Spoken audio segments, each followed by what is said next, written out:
Fan, stop whatever you're doing right now because this cannot wait until tomorrow. On Monday night, your team crushed Arizona 7-0, but the opposing side decided to leave the game by questioning the integrity of the Cubs coaching staff.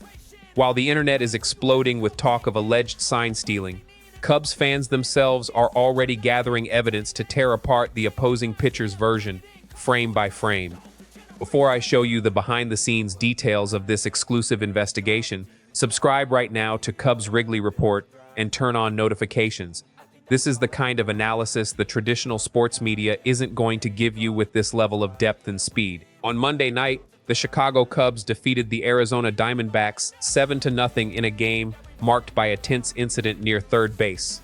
Starting pitcher Merrill Kelly publicly accused Cubs third base coach Quentin Berry of trying to look inside his glove during the game, implying that illegal signals were being relayed to the team's hitters.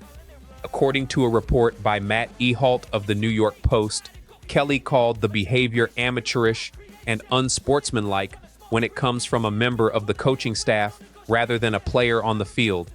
After the post-game press conference, Cubs fans began posting images, alternative camera angles, and replay sequences publicly challenging the accusation, arguing that there was no concrete evidence against Berry whatsoever. The numbers behind Kelly's frustration deserve a much closer look from any serious analyst.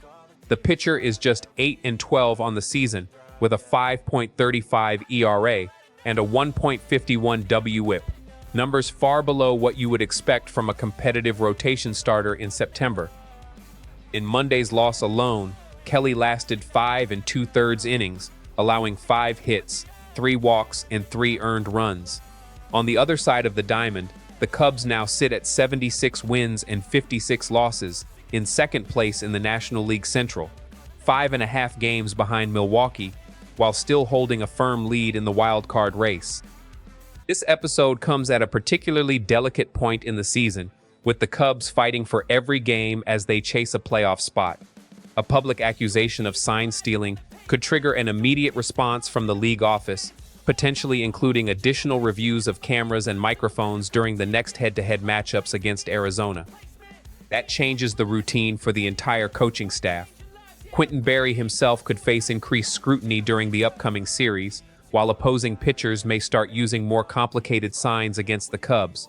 That could slow down the natural pace of the game at exactly the moment when every second matters in the most decisive stretch of the regular season. My sources behind the scenes indicate that the Cubs front office has been monitoring the fallout from this situation since early Tuesday morning, treating it as a strategic communications issue rather than an internal disciplinary crisis. What I've learned is that the organization does not plan to release an official statement publicly responding to Kelly. Instead, the Cubs appear content to let their own fans handle the response on social media, where they have already produced plenty of visual material challenging the accusation point by point. That low-profile approach, according to my direct reporting from people close to the club, is deliberate. Protect Quentin Berry without giving the public debate even more oxygen in the middle of a playoff race. And here's my take, with no middle ground. The front office absolutely made the right call by choosing institutional caution instead of an immediate public response.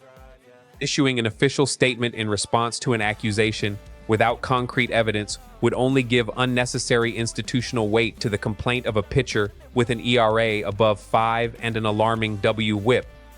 When results on the field matter infinitely more than anything said during a press conference, allowing the outside noise to die down on its own is the smartest move this coaching staff could make during such a tight stretch of the season. The Cubs handled this strategically. Kelly is left standing alone with his own accusations. And that's where we'll wrap up this analysis, fan. Keep an eye on Tuesday's matchup against Arizona, because the response between the lines usually means a lot more than anything said at a press conference. Drop your thoughts in the comments, hit the like button, and come back tomorrow for another report straight from inside Wrigley Field. This is Leo Wrigley, and this has been another edition of Cubs Wrigley Report.